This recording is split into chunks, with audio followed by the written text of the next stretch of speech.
Hi, and welcome to Dutch the Podcast. I'm a guy named Mike, and there's a guy right there named Tom. Hi, Tom. Hi, Mike. Look at this. We are nearing the end of season 2, which means I'm going to recommend you subscribe to the series before we even get going on season 3. And we've got big plans for that. But with only 2 episodes left in this season, there's a lot of content, Tom, that I'll recommend people subscribe and go back and listen to or watch on YouTube. And go ahead and hit the notification button so that we can notify you when there's a new episode. Tom, let's take a moment and talk about Dutch the Media if we can, because Dutch the Podcast is just part of it. There's Dutch the Magazine, there's Immigrant, there's all of these publication opportunities. I know I have to drag you into this because you want to do the interview, but please just take a minute with us and explain what there is at Dutch the Media. Yeah, no, I'm happy to talk about that, of course, Mike. So you mentioned Dutch the Magazine, which is now available with online subscriptions, as well as our print subscription, the Dutch language newspaper, but also our books. And you mentioned our recent podcasts and our big back catalog that we're building this way. We spoke to the authors of a fascinating new book in our previous episode. The book's called The Dutchman's Suitcase. And I say, go to dutchthemedia.com and check it out. It's a fantastic book about a young man who's sent to Germany during World War II to perform forced labor and his experiences there. True story. It's the author's dad who went through that. So that's one of the many things that we have on Dutch the Media.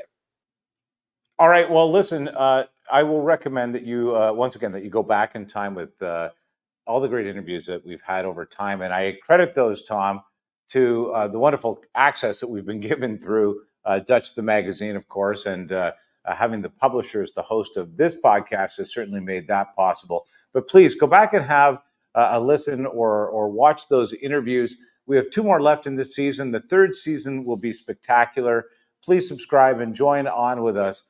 I think that you will enjoy the journey and the wonderful stories that are contained here within. Today, we have another guest. Tom, who are we meeting today?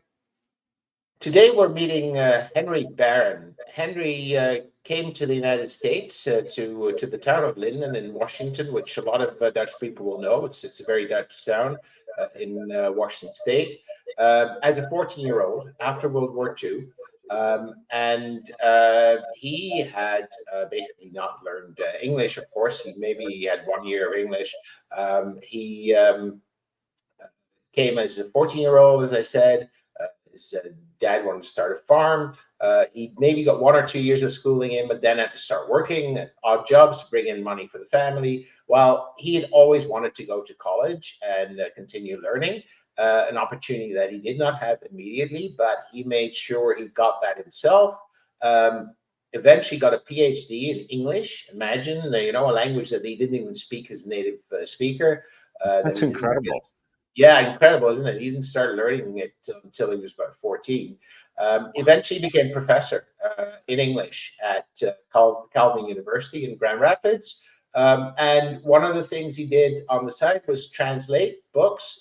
And he translated 2 of the books that we've published at Mocam Publishing, Cruel Paradise and The Comfort Bird. He translated them from the Frisian language, which is different from Dutch, and he'll talk about that, or at least I'll ask him about that. Overall, a very fascinating life story by a Dutch-Canadian or Dutch-American of long-standing and very admired in the academic world as well. That's who we're talking to today. Okay, well, first, let's just take a moment and hear from today's sponsor. What can't you do in Pella, Iowa? America's Dutch treasure is waiting to be your getaway destination. And whether you come to see the flower gardens, America's tallest working windmill, the museums, or the culture and shops, Pella delivers. Come for the events like Wyatt Earp Days or the Tulip Festivals, the outdoor activities, or just because. You'll see Dutch history come alive. Families, girls' weekend, midweek quick trips, Visit Pella invites you to start your adventure and book your getaway today. Look for details and learn more at visitpella.com. All right, let's join Tom now with Henry Barron. Hello, Henry. Thank you very much for joining me on Dutch the podcast. We first got in touch a few years ago when you pitched me the book The Comfort Bird to publish, and it must have been a successful pitch because we ended up publishing it. But we'll get to that later. Let's start with a very open question. Who is Henry Barron? Well, Henry Barron spent his first 14 years in a small town on the border of Groningen and Friesland, and was initiated rather early on in two events that tend to stick with you all your life. William Blake might have called it initiation from innocence into experience.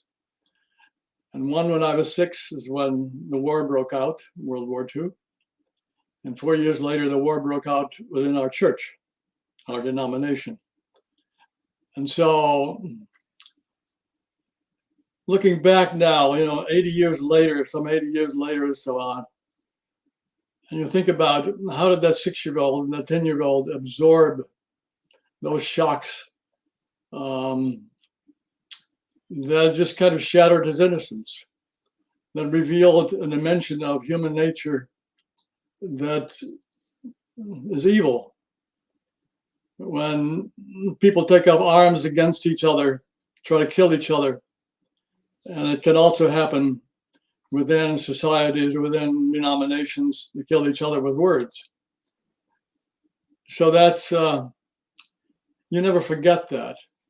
And you think now, I wish I could have talked to that kid and tell him what was going on and try to get him to understand a little bit about what can happen in this world that he was totally innocent about.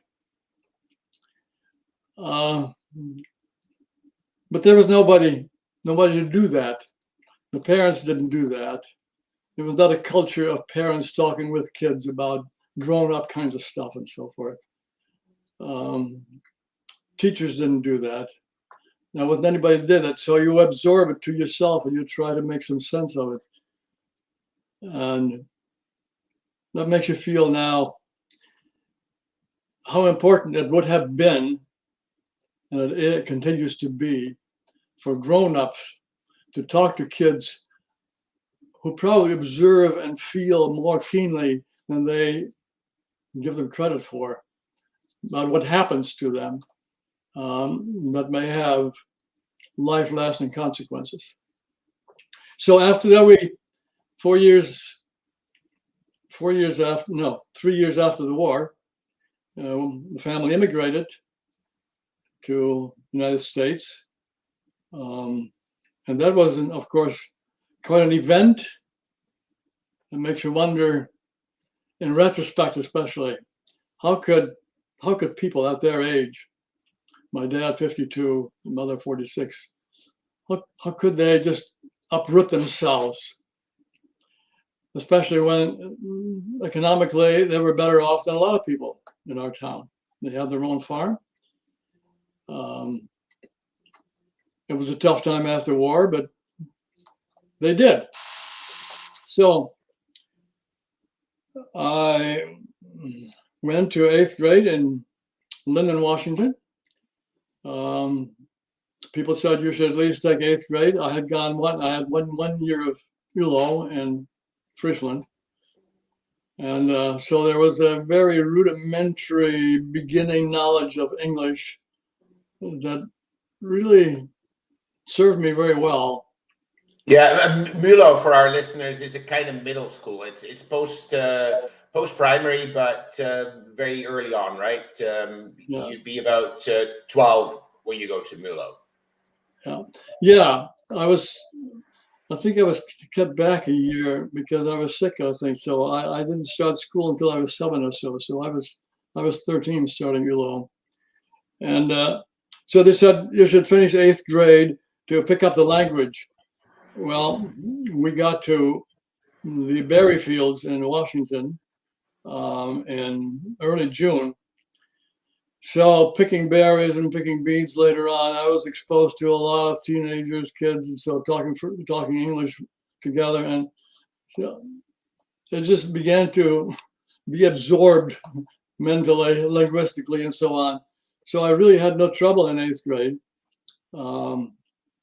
And even though there were a number of immigrant kids who got special education, trying to get them to understand a little bit about the grammar of English and so on, I didn't need that. On the trip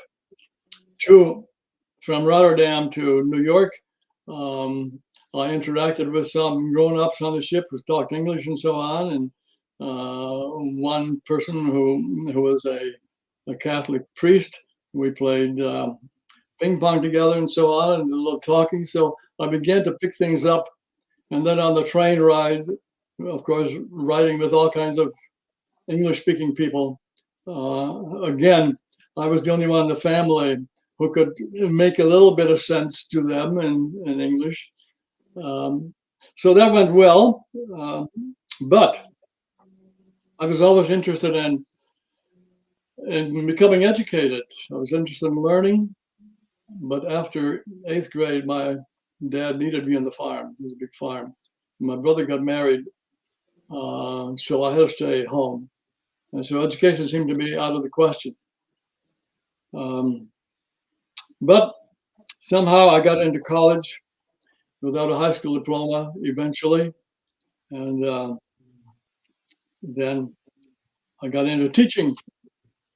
I taught first elementary grades, middle school grades, and high school grades, and then eventually college after earning a PhD as an English prof and a consultant in English in Grand Rapids. So Henry, you were for many years an English professor at university in the United States, but you didn't start learning English until you were 13 years old. Is that correct? I was 14 when we came. Yeah. Yeah, and I taught. I guess I taught for about 40 years, and I taught as an English prof at Calvin University for 30 years. And that was something I treasure very much. It was much appreciated. Many connections, even now, still with students as well as colleagues, all retired, of course. Yeah, so that's sort of in short a little bit of who I think I may be.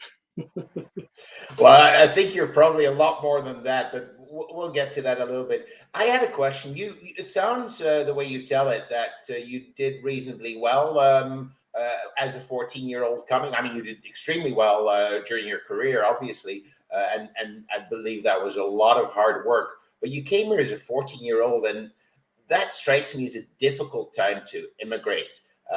You've lived half your you live formative years in another culture. Suddenly you have to switch. It's a vulnerable age at any rate, and then you're dealing with language. You're falling back in education. Yeah. Could you maybe reflect on that both personally, but also generally? Yeah, it was hard at that age because you don't really quite belong to the grown-ups yet. There are a lot of things you can't do, activities, the transportation and all of that, interaction, and especially when I had to drop out of school. I had liked my classmates in 8th grade and so forth.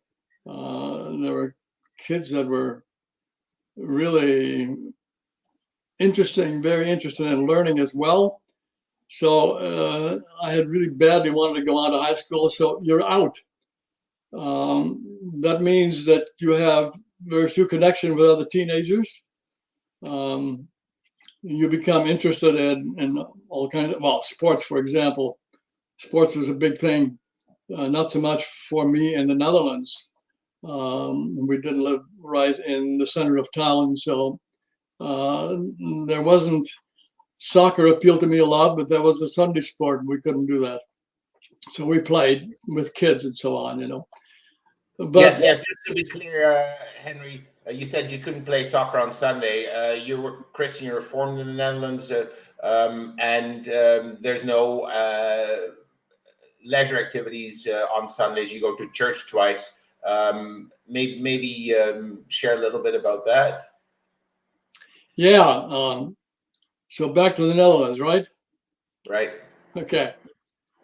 Yeah, there was a soccer field not so far from us on the Frisian side of the border, and but things were so strict that on Sundays you couldn't do a lot of things. You couldn't even go watch them play at that point. It was a day for just maybe reading at home, which I didn't mind, or taking a walk. A lot of people over Sunday afternoon walkers and so on, going past our place. I didn't really resent that so much, but a lot of kids maybe did. But when you get to the United States and the kids were playing basketball and then playing softball or baseball, all you could do is stand there on the side and watch them, and you're a non-participant. You don't belong.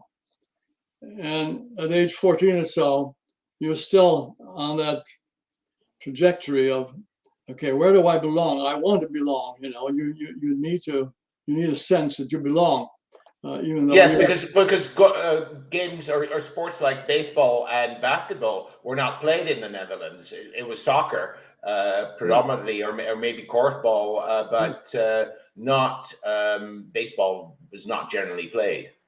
right. So you don't know the rules. You don't know how to play. Yeah, Right. that's tough. Yeah. Yeah. And then when you have no connection with school anymore and with kids, then all you do is you work on the farm, and you think back of your life back in the old country when everything was more familiar. And I remember there were times. Well, I try to make up for it by staying in touch with people over on the other side of, in the Netherlands. Some family, teachers. I try to get in correspondence with all the kids, with girls especially, and just having being in touch with. And I can remember working the fields and driving tractor, and I was thinking of back a couple years in the Netherlands, and I remember just kind of breaking down and just kind of crying about that, because you miss things that you didn't have now. So that was a hard time. What made up for it was my church membership. I became involved with young people there, and even though it's for an immigrant kid, it takes a while to become accepted, I think, and integrated in the kids whose parents or grandparents were immigrants, but they are beyond that. But eventually, I did. I became a leader in young people's.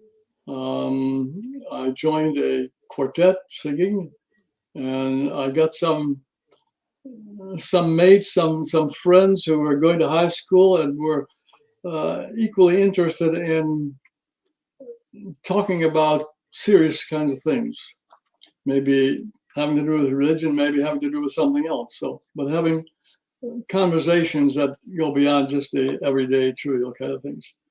So that was good.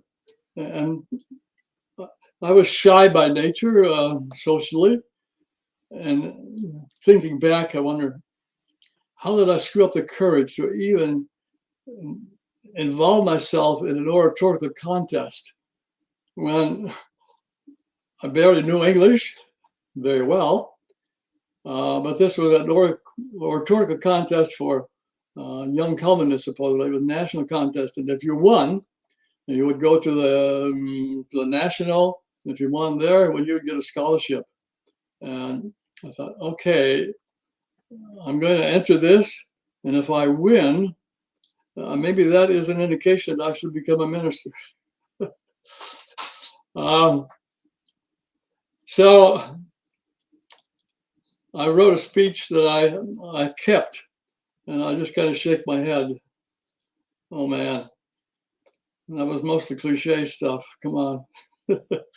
But I got second place, and a good friend of mine got first place, and he did become a minister. Unfortunately, I didn't get first place. Okay. So that was, Yeah. that was, that was You were waiting, seeing the sign, waiting for the sign, right? right. Yeah, that was a sign. Yeah. So yeah, that's. I think you were asking about being back in the Netherlands and. Well, what I was going to ask you, Henry. So you just told us you grow up on the border of Friesland and Groningen, two provinces in the Netherlands, and your family was Frisian, so you spoke Frisian at home, and your culture was Frisian. Now, for a lot of our listeners, maybe it's not clear, and maybe you can tell me a little bit about, what is Friesland? The Frisian language, it's different from Dutch. It has its own grammar, its own history, its own literature, and what's so special about Friesland? Because when you talk to people from Friesland, they get this special shine in their eyes, and it's the most beautiful country in the world. That's interesting. There's a saying, an old saying that maybe you're familiar with too: Friesland Boppa and Holland in the Europa. There was always that tension with long historical roots, the tension between being Dutch and being Frisian. Friesland above, right, and Holland in the ditch. Friesland at the top and Holland at the bottom. Yeah. Europa is actually a gutter in the barn. So it's a very offensive kind of depiction. But certainly there was tension going back to Frisian history and so on. Friesland really became an entity before Holland. The language goes back before Dutch and so forth, though both of them are Germanic languages. So yeah, we spoke Frisian and Dutch. Of course, you're surrounded by Dutch all the time in the media, although media wasn't such a big factor back in the 1940s. But in church and so on, the language was, and in school, all the language was Dutch. So Frisian and Dutch grew up together, really. And then also being part of Groningen, you have the dialect of Groningen, so you picked up on that too. But Frisian didn't mean all that much to me. I guess as a young kid, you don't think about that so much. But Frisian became more meaningful in time when, just before we immigrated, somebody gave me the first Frisian book I'd had. And I had read no Frisian at all, just the Dutch books that were in the library and the school and so on. I had never really seen Frisian as a language. That book, I read that book while I was still in the Netherlands, and it must have been kind of slow going because Frisian is very different in its spelling and its pronunciation and so on. So it's sort of like when you learn a different language, initially, when you're beginning stage, you kind of speak it out loud so it comes through your ears because you're used to the language through your ears, but not in print. But I read it and I liked the Gouden Triotivus. I took that book along to the United States.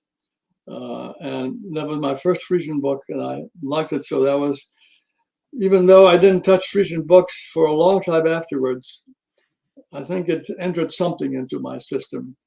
Because eventually, when I discovered that my German Prof at Kelvin, when I saw him at a Frisian service that he had started way back in the 30s, I think, already.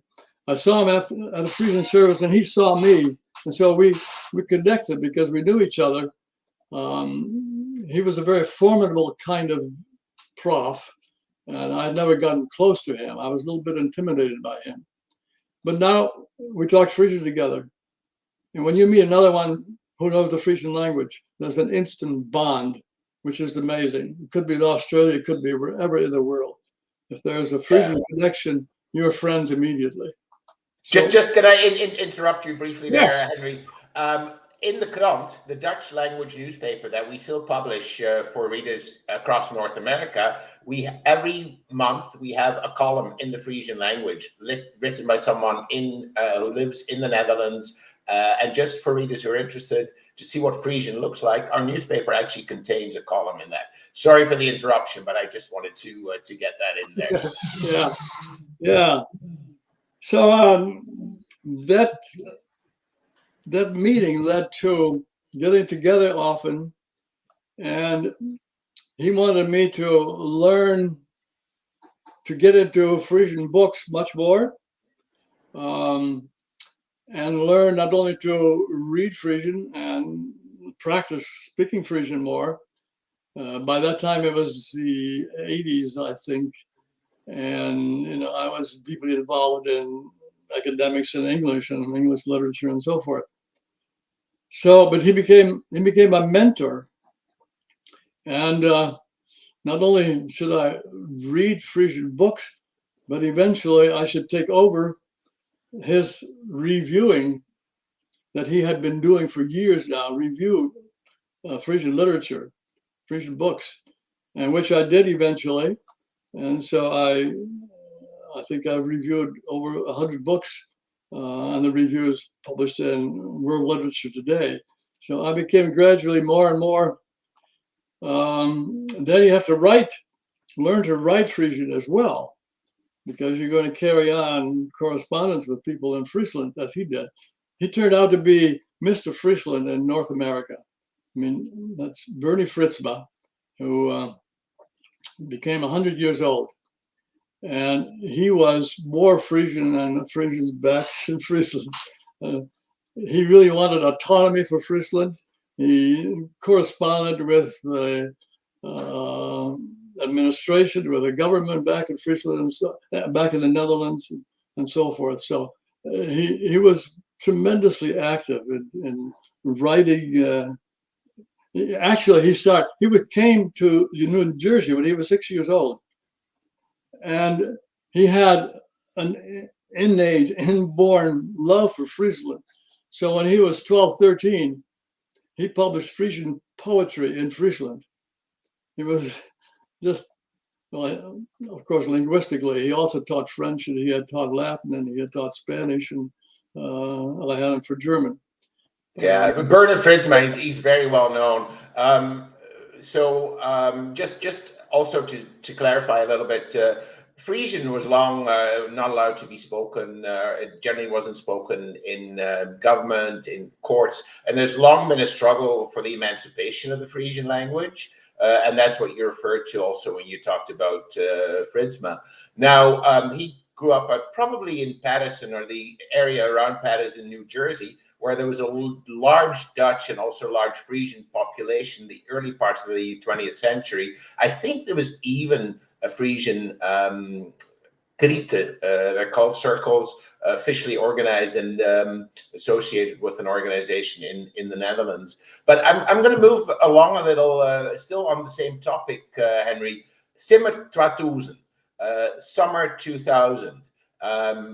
A big event happened in Friesland. You were an active participant. What can you tell us about that? And what memories do you have of that? Yeah, that was wonderful when Friesland decided to open its borders to everyone who had ever left, and they came from around the globe, I guess. Australia, New Zealand, of course, Canada, South America, South Africa. Frisians poured back into the land of their roots, and Friesland put on its best face. Everything seemed to have been polished. All the towns and so forth were decorated, and all kinds of programs and presentations were given. It was called the Big Frisian Reunion, and people, even into the second, third generation, if they had Frisian roots, they came to Friesland that summer when there were lots of events, cultural events, etc. Yeah. put on. Yes, yes. So that was, of course, very memorable because it's connected really to Cruel Paradise, and we can talk about that a little bit later. But Cruel Paradise had preceded it. So everyone whose story wasn't that's actually a good idea to talk about that. Cruel Paradise is a book by a Frisian author, Hilke Speerstra, probably the best known Frisian author still writing at the moment. Originally written in Frisian, and Hilke went and visited immigrants from Friesland around the world. And I believe your story or your parents' story is in the book as well. And there is an English translation. And how did that come about? I think Speerstra wrote it just before that big reunion. So what was your involvement in that? Yeah. So we'll back up from Simmer 2000 to Cruel Paradise. Vrede Paradis in Frisian first, then in Dutch. And one day I got a telephone call from someone who was in Jenison, a suburb of Grand Rapids, really. And his name is Hilke Speerstra. And he had my name. I hadn't never met him before, but he had my name and his. So I was one to call because he was stuck. He had come to Canada at one of his explorations for preparation for a Cruel Paradise, getting all the stories of people that had been identified. And he had forgotten his license, his driver's license in the Netherlands, left behind. So he could not rent a car when he landed in Ontario. He had some people take him around in Ontario. He took public transportation to get to the United States. And he called me from an old man he had interviewed and wondered if I could pick him up and take him to a motel that night. Well, I went and picked him up, and I took him to our motel, our home. And so he stayed with us, and he began to ask me questions. And somehow, without me really being aware of it, he took notes all the time, and he got story of our immigration. I had no idea how that would end up, but so I met him and I took him around and so forth, and we that was the beginning of our friendship and our acquaintance. And then sometime after that, when he had gathered all these stories, he wanted it translated, and he asked if I would translate it. And of course, that has its own challenges and so on. But I did. And got a publisher, as you know, Erdmans, and then you took that over. So you are now the owner of Cruel Paradise. And because of that, our story was in it. Our story is really kind of the lead story, I think, of the book. There were 3 or 4 of us that Hilke Speerstra picked to have an audience with the Queen, who was at the opening ceremonies of Simmer 2000. So we had the privilege of meeting the Queen, and also got really treated to a wonderful cruise on the Frisian Queen, which is a title of their cruise boat. So there were a lot of people, and all the people who had the stories, especially in Cruel Paradise, were invited to that cruise. So we had an afternoon cruise. And out of that came other kinds of things, especially because of Cruel Paradise. He put on a public presentation, a public program in the Harmonie in the capital, Leeuwarden, in Friesland. And I was invited to be one of the speakers to tell about my recollections of being an immigrant kid back in the 40s. And the Harmonie, which is the cultural center of the capital. Yeah, it's a theater, right? Theater. Yeah, the Harmonie. It was filled with people who were interested. There was so much interest. There had been so much interest in in the Frisian version. That was a immediate bestseller. I went through many different printings, and so there was a great deal of interest. And Hilke Speerster was himself going to be one of the speakers, and me, and then one who wrote a book, an academic person who wrote a book about Frisian immigrants to the other country.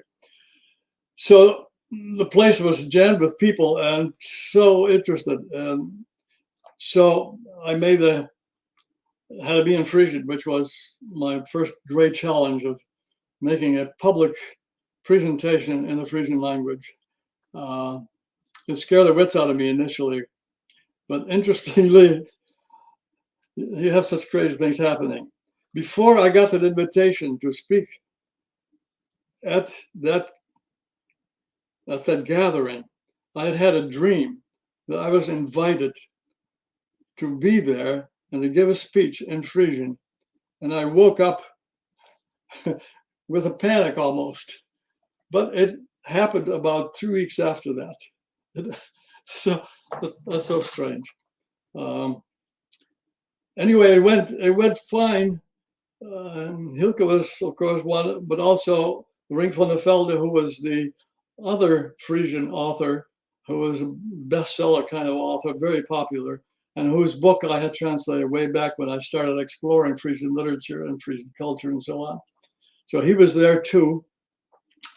Family was there, and so many people who had family members immigrate, and there were even some immigrants who were visiting Friesland were there. They all came up and they wanted to talk to me afterwards. So I didn't get back from that event till 1 o'clock, I think, back in my hotel. And of course, there was no way I could sleep. But the next morning, a TV crew was going to pick me up at 9 o'clock. And I'd overslept. It woke me up when I was still in bed. So that was, all of that came out of Cruel Paradise. For me, it was kind of a cruel paradise, but as well.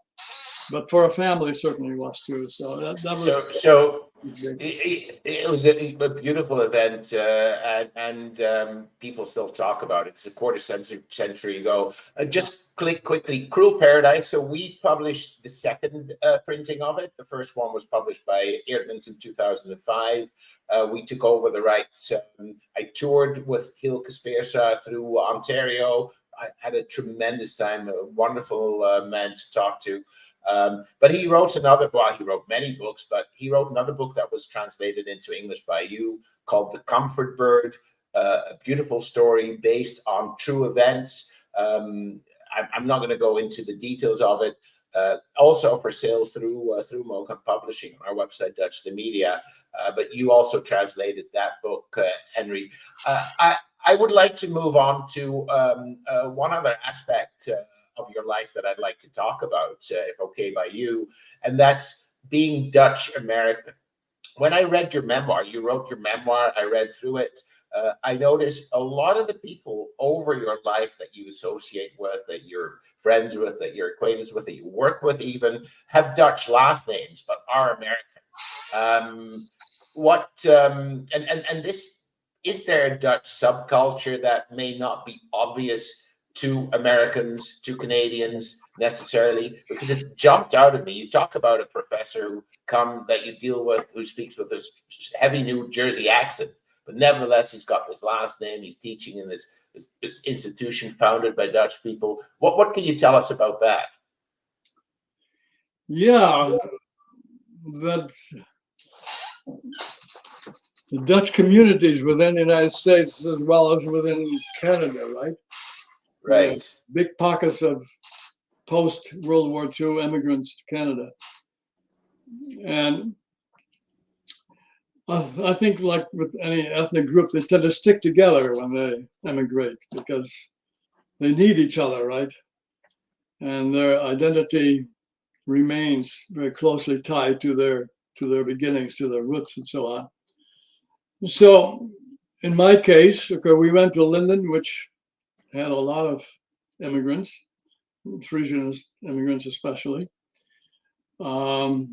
Linden in Washington, just south of the border, just south of Abbotsford in British Columbia. Yeah, there's Abbotsford, Langley, number of places. Vancouver's got a big Dutch population and so forth too. So you associate with those people partly because of your somewhat related to church, I think, denomination, partly related to education. So I went to Grand Rapids to finish my education at Calvin, and then we're going to move back to the Pacific Northwest, but stayed stuck here. But so that too, when I came and when I started teaching there in the 60s, most of the names on the doors were Dutch. Not anymore. Okay, and we're talking about Calvin University now. It used to be Yeah. called Calvin College in those days, in Grand Rapids. And Grand Rapids has a large Dutch heritage population going back to the 1840s, even, I believe. But of course, the institutions attract more recent Dutch immigrants. Yeah, yeah. So the Dutch identity is gradually fading, I think. You had, again, in church, you had Frisian services once a year, you had Dutch services. I think it was once a month or twice a month initially. You had Dutch Society. Friesland started Dutch Society with all kinds of programs and so forth that they had, and they even had people coming from Friesland and so on to speak to them. That's all of that is, of course, in the past now. It's gone. So you still have festivals like you have the Tulip Time Festival in Holland, Michigan. I think that will always stay. You have that in Pella as well, and other Dutch. Pella, Iowa. Yeah, I visited Pella, and they're sponsoring this podcast, by the way. But I visited Pella, Iowa, and there's the Tulip Festival. They've got a big, genuine Dutch windmill. They have lots of Dutch gables. But do you think that's it, Henry? If we look to the future, places like Holland, Michigan, Pella, Iowa, Linden, which also had a big windmill or has a big windmill still. Is it just the it's a tourist attraction for certain times, but you don't have the ongoing. I mean, you still have academic kind of stuff. You still have the Society of American and Canadian people, academics who are pursuing the Dutch roots, Dutch history, and so on, Dutch culture. And you're very much a part of that because you have publications in Dutch. You have the Krant, you have Dutch magazine, and so forth. So I think you're one of the more prominent promoters of the continuation of Dutch, because the Dutch Immigrant Society, that was big part in Grand Rapids and with members all over the country. And they had a time, which we took advantage of too, of charter flights back to the Netherlands and so on, partly sponsored by the Dutch Immigrant Society. They had a publication. They tried to revive that and kind of get with the times, but it didn't work out. So that's no more. The days that they had in the fall, I think that's pretty much part of the past now too. So yeah, they used to have a biannual what they called Landdag. When they had a big event in Hudsonville, just outside of Grand Rapids, and I visited there as well. And yeah, unfortunately, this society folded a couple of years ago, and their magazine, this magazine, which is widely read, no longer exists. So do you think this is gradually going to fade away? What's the future for Calvin University, for example? Is it purely going to be a kind of denomination? I don't even know. Is it still denominational, or is it more? Well, it is, and it's. You may be aware that there's a big war going on, you might say. And what the future is of Calvin University at this point, we don't know. It depends on how rigidly they're going to stick to what they decided, what the Synod decided. If they really want to stick to it, some of us are saying Calvin will be no more as university. And just when it is really on kind of a flush with better enrollment, increased enrollment, and so on, new programs, building renovations, and so on. So this is a matter of great concern. The Dutch is still being taught at Calvin, but fewer and fewer students. In fact, I spent a semester teaching Dutch there too. Fewer and fewer students. So that doesn't look like it's going to survive in the long run either.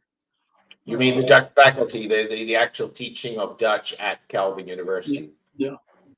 And how I don't know if you know this, but what percentage of the students say would have been of Dutch descent in the 80s, and what percentage now? Do you have any ideas around that? Just a guess. I think it went from, depends how far back you go, but let's say 80s. That's, if you mentioned, I think it was in the high 60s in the 80s. It's probably in the 30s now at the most. So that's. But there's still that draw, certainly. Yeah. Henry, I'm going to wrap up, but before I do, thank you so much for joining us. Is there anything else you would like to share that you think we glossed over too quickly, or that you'd still want to mention?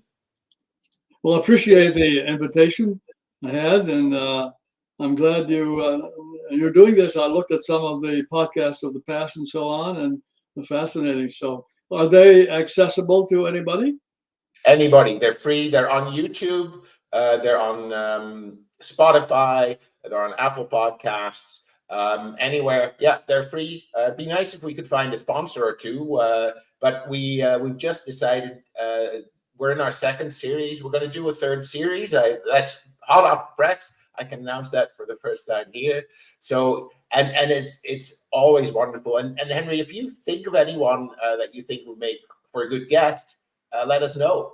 But okay. Thank you so much for wanting to join us, and thank you so much for telling us about your absolutely amazing life story, because I think you've been you've held back your success, coming as an immigrant boy at the age of 14, having to start work at that young age, and then going through the education, all the work you've done, your PhD, becoming a professor to Calvin University. I just think it's amazing. So thank you very much for sharing that. You're very welcome. And I just have one question. Has someone interviewed you about your life? Actually, yeah, at the end of the first podcast, our producer, Mike Wixon, he interviewed me about my background, why we came to Canada, and how I got involved with the newspaper and the magazine, etc. So that's episode 11 of series 1. So that's still accessible. Yes, it's still on YouTube. Yeah, and I can feel free to recommend accessing these podcasts to anybody. Everybody. I wouldn't even say to anybody, to everybody. Please do so. Thank you very much, Tom. Okay, thank you, Henry. Bye-bye. Bye-bye. Well, Tom, it's a little intimidating that generally you're hanging out with PhDs, university professors, and really the highest minds in the Netherlands. But I'll try to keep up. That was a fascinating interview. Thanks. Yeah, I thought so too. Before we do an interview, I always prepare, obviously. And Henry shared his memoir with me, as came up during the interview. And wow, it's many pages, but it's also a fascinating story. So I went through that, and it's amazing. We probably even just scratched the surface of his wonderful life, and so yeah, I'm really glad he agreed to join us in this interview. Well, I'm glad that you decided to have him in, and of course, to share it with us. So thank you for that, and thank you for joining us. Don't forget, subscribe to Dutch the Podcast. Check out Dutch the Media, where you'll find Dutch the Magazine, tons of great publications, some of them even translated by today's guest. And we'll see you next time here on Dutch the Podcast. Thanks, Tom. Thanks, Mike. See you.